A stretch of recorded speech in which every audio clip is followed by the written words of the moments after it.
Your marriage is ending. The papers are filed, or maybe they're just brewing in your mind, a silent, terrifying thought. You're not just facing the end of a relationship.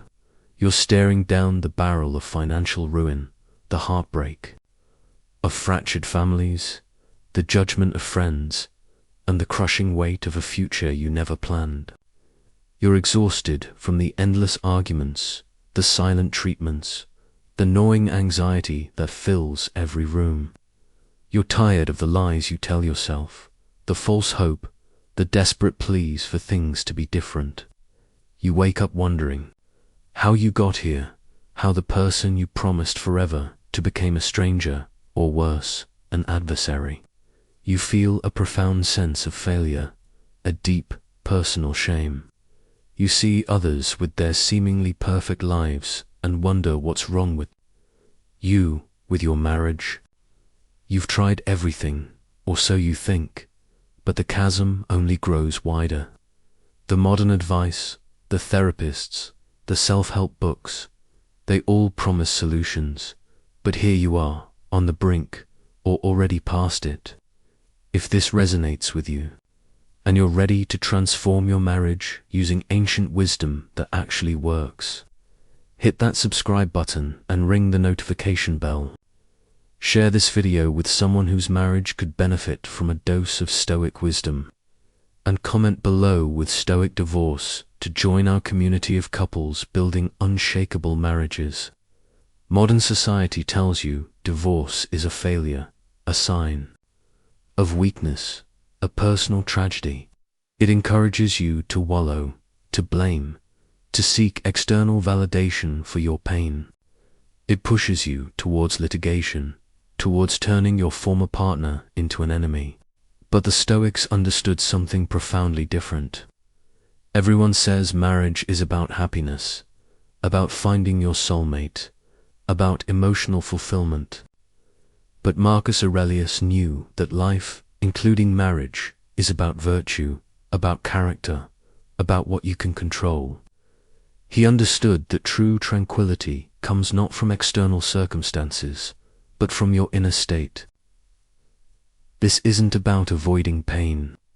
It's about choosing your response to it. It's not about pretending everything is fine. It's about facing reality with courage and wisdom. The shocking reality is that divorce, while painful, can be an opportunity for profound personal growth if you approach it with the right mindset. This isn't about saving your marriage if it's truly over. It's about saving yourself, your sanity, and your future. The truth is, your marriage isn't failing because you're incompatible. It's ending because you've both likely been trying to control the uncontrollable, reacting to external events rather than cultivating inner resilience. Most marriage experts miss this fundamental Stoic truth. Let's talk about the dichotomy of control. This is the bedrock of Stoic philosophy. Epictetus said, "Some things are in our control and others are not." He wasn't giving you gentle advice. He was laying down a fundamental law of existence. Your opinions, your impulses, your desires, your aversions, these are yours to command. Your body, your property, your reputation, what others say or do, these are not. Here's what actually happens in a crumbling marriage. You obsess over what your spouse said, what they did, how they feel, how they're reacting. You try to manipulate their actions, their emotions, their decisions. You believe if only they would change, everything would be okay. This is a futile, soul-crushing exercise. Consider the common conflict about money. You might be spiraling into divorce because your spouse spent recklessly, or refused to contribute, or hid debts. Your typical modern response is to lash out, to demand, to try and force them to see your point of view, to control their financial decisions. This leads to bitter accusations. You ruined us, or why can't you be more responsible? A Stoic understands that your spouse's financial choices are external. You cannot control their past actions, nor can you guarantee their future ones. What you can control is your own financial discipline, your own planning, your own response to the situation. Instead of screaming, "You spent how much?" a Stoic response might be, "This is the current reality. What is my next rational action to secure my own financial future, independent of their choices?" This doesn't mean condoning irresponsibility. It means recognizing where your power lies. You can't make them responsible, but you can choose to protect yourself, to learn from the situation, and to act with prudence. The immediate benefit is a reduction in emotional turmoil and a clear path forward. The long-term benefit is building your own financial resilience, independent of another's choices, fostering self-reliance, and avoiding the trap of victim. Next, let's confront a more fatty love of fate. This isn't passive resignation. It's an active, fierce embrace of everything that happens, not just the good, but especially the bad. Nietzsche, a later admirer of the Stoics, championed this idea. It means willing every event, every setback, every pain, as if you yourself had chosen it. Most of us resist divorce with every fiber of our being. We fight it, we mourn the lost dream, we curse the circumstances. We wish things were different, that our partner hadn't changed, that we hadn't met them. This resistance prolongs suffering. Imagine your spouse announces they want a divorce, completely out of the blue for you. Your typical modern response is shock, denial, anger, pleading. "How can you do this to me after all we've been through? I hate you. This isn't fair." You spend weeks, months, years, replaying scenarios, imagining different outcomes. A Stoic embracing a more fatty would say, "This is happening. This is the hand I've been dealt. I will not only accept it, but I will find a way to love it, to see it as a necessary part of my journey." This doesn't mean you don't feel pain. It means you don't let the pain consume you or dictate your actions. You see the divorce not as an ending, but as a new beginning, a crucible for growth. One couple I encountered was locked in a bitter child custody battle. The wife fought tooth and nail, convinced her ex was trying to destroy her, that the situation was unjust. She was consumed by rage. Her life was on hold. A Stoic would recognize that the legal process, the judge's decision, even the ex's motivations, are externals. The choice to love this fate, to find meaning in the struggle, to focus on being the best parent possible despite the circumstances, is where true power lies. The immediate benefit is freedom from the emotional prison of resentment. The long-term benefit is finding strength you never knew you had, emerging from the fire not scorched but forged. You realize that your happiness is not dependent on your marriage's continuation, but on your response to its dissolution. Now, let's consider temperance, or sophrosyne. This is moderation, self-control, balance. It's about not being swept away by desires or aversions, by pleasure or pain. In divorce, emotions run wild. Anger, sadness, fear, resentment, they can overwhelm you, leading to destructive choices. Modern society often encourages catharsis, wallowing in emotions, expressing every fleeting feeling without filter. Just let it all out, they say. But this often fuels the fire, turning raw emotion into vengeful action, especially in a divorce. Think about the temptation to badmouth your ex to your children, or to mutual friends, or on social media. Your immediate impulse is to vent, to seek allies, to destroy their reputation as they've destroyed yours. This is an act of intemperance, a lack of self-control. A Stoic would recognize that while the feelings are valid, their uncontrolled expression is damaging. Seneca warned, "No man is free who is not master of himself." You are not your emotions. You are the rational being observing them.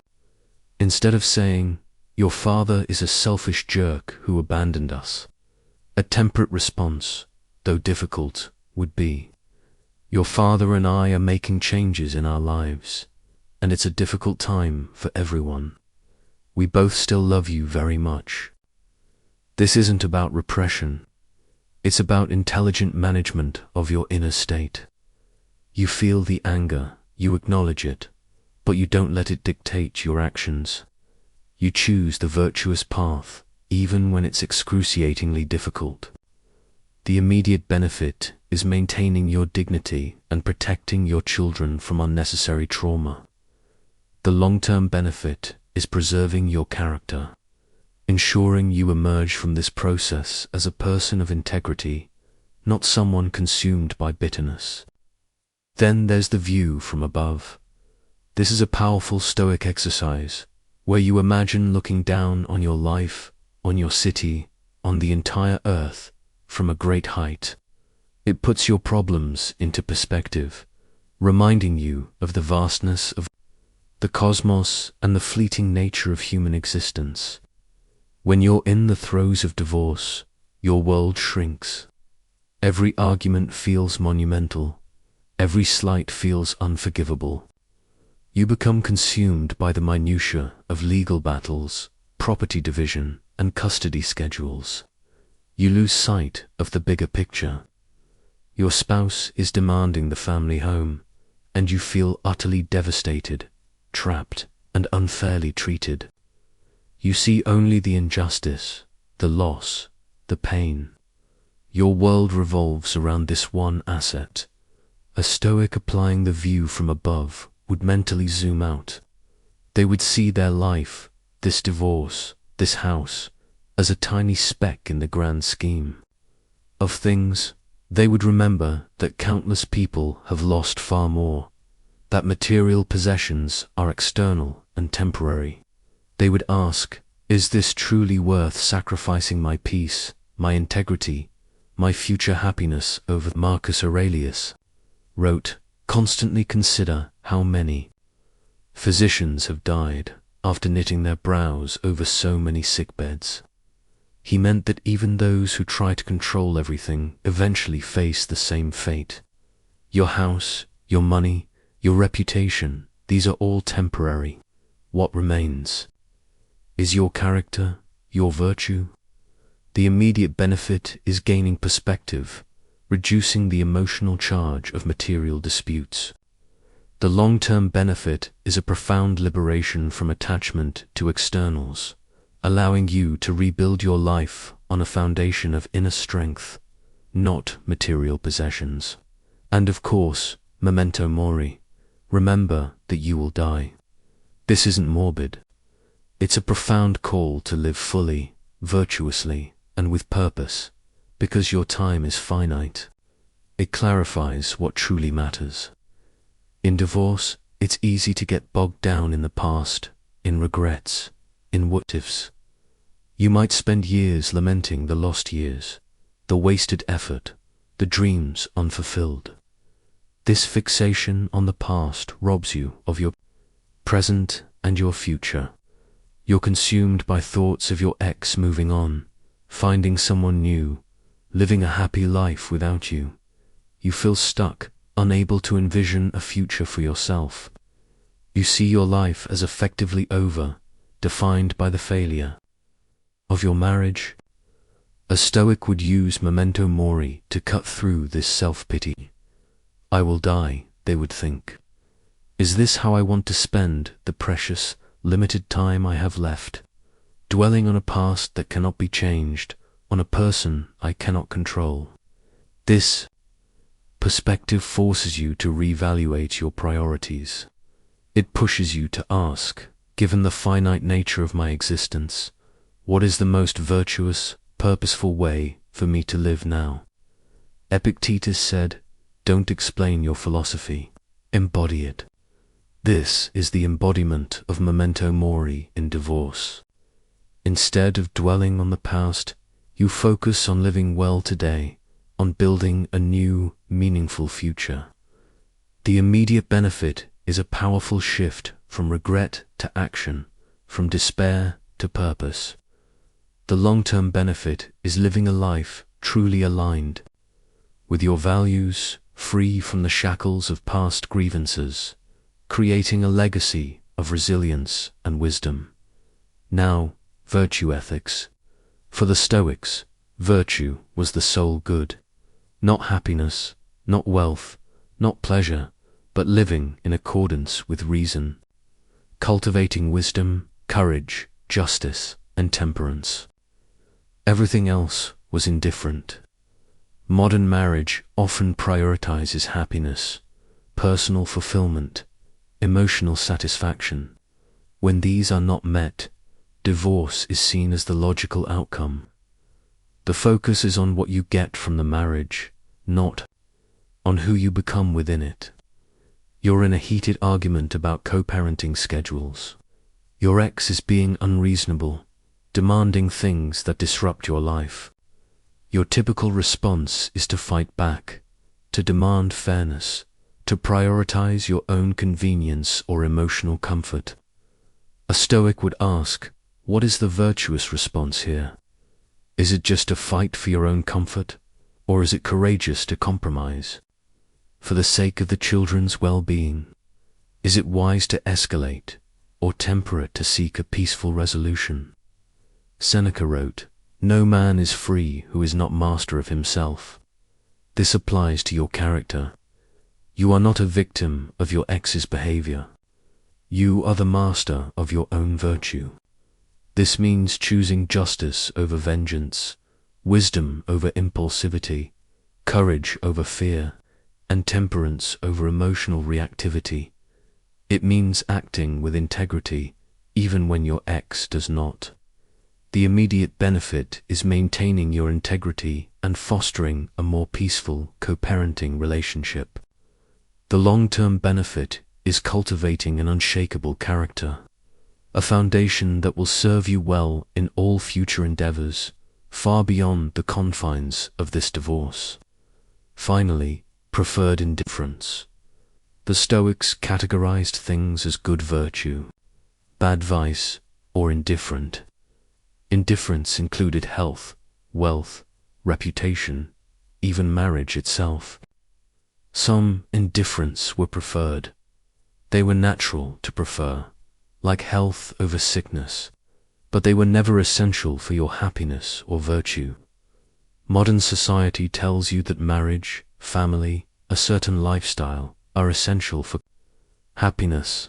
When these preferred indifferents are lost through divorce, you feel your entire world has collapsed. You equate the loss of these externals with the loss of your worth or happiness. You're devastated by the loss of your social circle, the shared friends who now feel awkward or who take sides. You feel isolated, like your entire identity was tied to being part of a couple. You believe you can't be truly happy alone. A Stoic would acknowledge that friendship and social connection are preferred indifferents. It's natural to prefer them, but they are not good in themselves. Only virtue is. Your happiness and worth are not dependent on these external relationships.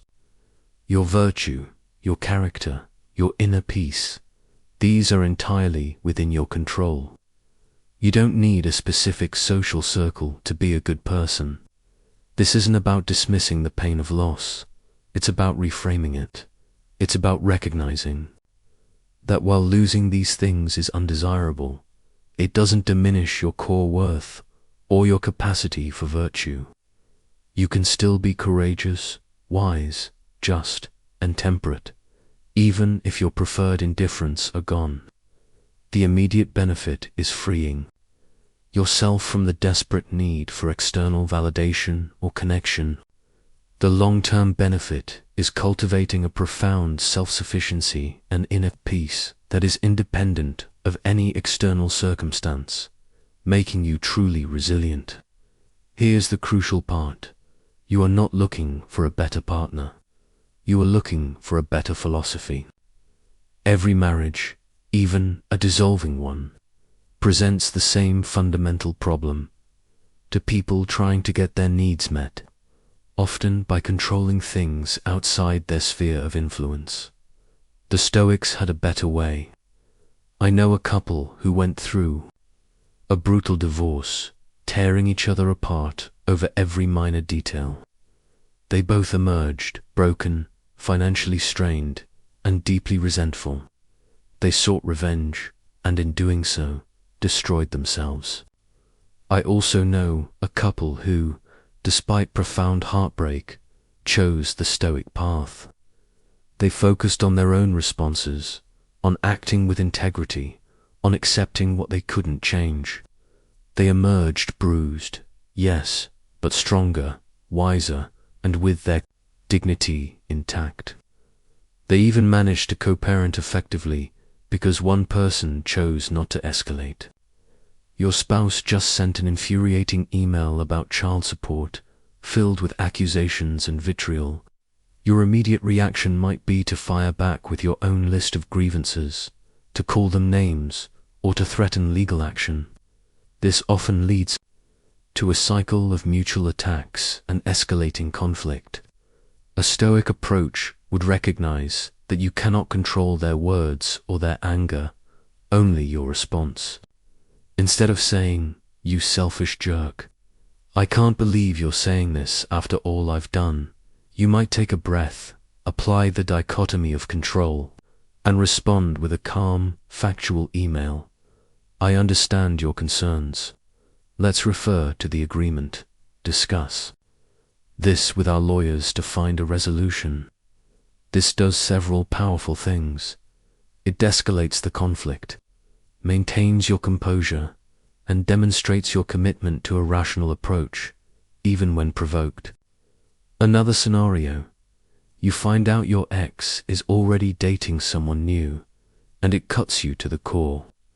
Your typical modern response would be to feel jealous, betrayed, and to spiral into self-pity or anger. You might stalk their social media or gossip about them to your friends. A Stoic would employ a more fatty and the view from above. "This is happening," you'd acknowledge. "I cannot control their choices. My pain is a judgment, an impression, not an objective truth." You would remind yourself of memento mori. Your time is too precious to waste on external events beyond your control. You would focus on cultivating your own virtue, your own life, rather than being consumed by another's. This isn't about being emotionless. It's about being in control of your emotions. It's about choosing wisdom over reaction, integrity over vengeance. The person you married doesn't exist anymore. Neither do you. And that's exactly as it should be, because growth demands transformation. This isn't easy. It requires conscious effort, rigorous self-awareness, and a willingness to challenge every deeply ingrained assumption about relationships and happiness.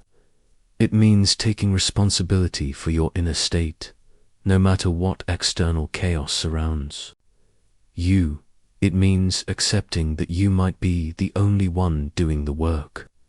But the benefits are profound. You will navigate the storm of divorce with a calm that shocks even yourself. You will emerge not broken, but forged, stronger than you ever thought possible. You will preserve your dignity, protect your children from unnecessary conflict, and lay the groundwork for a future built on resilience and inner peace. You will learn that true freedom comes not from getting what you want, but from wanting what you get, from embracing fate, from distinguishing control from chaos, from mastering your own mind. This is the path to an unshakable life, regardless of your marital status. Don't let the end of a chapter define your entire book. Embrace this challenge. Practice these principles. Start today. Your future, your peace, your very soul depends on it. Choose virtue, choose resilience, choose to be a Stoic.